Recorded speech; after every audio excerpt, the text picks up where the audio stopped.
Nous allons dans un premier temps tenter de comprendre comment évoluent les objets techniques au cours du temps. Puis, dans un second temps, nous tenterons d'identifier les progrès apportés par ces évolutions. Pour répondre à ces questions, nous observerons des objets du quotidien, tels que l'appareil photo, le téléphone ou encore l'ordinateur. Pour mieux comprendre comment ces objets ont évolué au cours du temps, remontons quelques dizaines, voire quelques centaines d'années en arrière. En effet, selon les familles d'objets, les évolutions techniques ont été plus ou moins étalées dans le temps. Dans le domaine de la photographie, il a fallu 2 siècles d'évolution pour passer du daguerréotype à l'appareil photo numérique que l'on connaît aujourd'hui. Alors que dans le domaine de la téléphonie, 1 siècle et demi en suffit pour passer du premier téléphone au smartphone que l'on connaît aujourd'hui. Mais le domaine le plus impressionnant en termes de rapidité d'évolution technique est incontestablement l'informatique. En effet, il n'a fallu que 60 ans pour passer du tout premier ordinateur aux ordinateurs portables surpuissants qui font partie de notre quotidien. Pour que les objets techniques puissent voir le jour et évoluer au cours du temps, il faut 3 ingrédients: des découvertes, des inventions et des innovations. Pour mieux comprendre la différence entre ces 3 termes, prenons l'exemple de la téléphonie. Tout commence en 1820 lorsqu'un chercheur danois observe qu'un fil parcouru par un courant dévie l'aiguille d'une boussole placée à proximité. C'est ainsi que pour la première fois, l'homme observe un phénomène que l'on appellera plus tard l'électromagnétisme. 75 ans plus tard, des physiciens utiliseront cette découverte majeure pour tenter de transmettre des messages sans fil.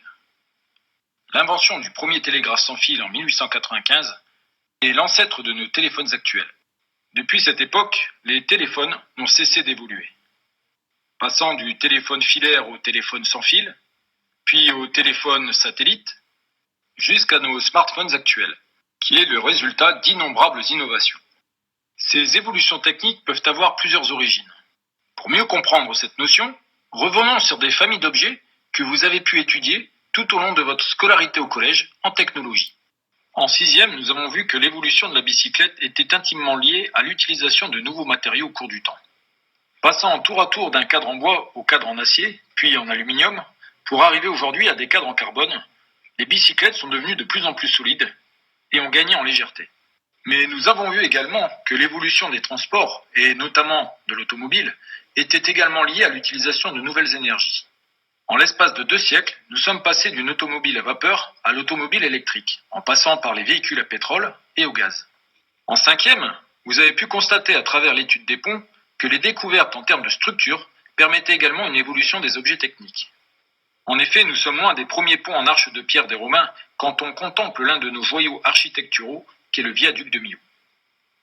En 4e, vous avez pu mettre en évidence les économies d'énergie réalisées grâce à l'évolution des procédés techniques dans le domaine de l'éclairage domestique.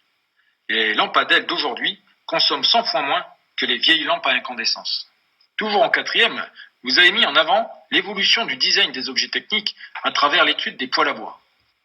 Mais toutes ces évolutions techniques n'auraient pas grand intérêt si elles n'étaient pas source de progrès.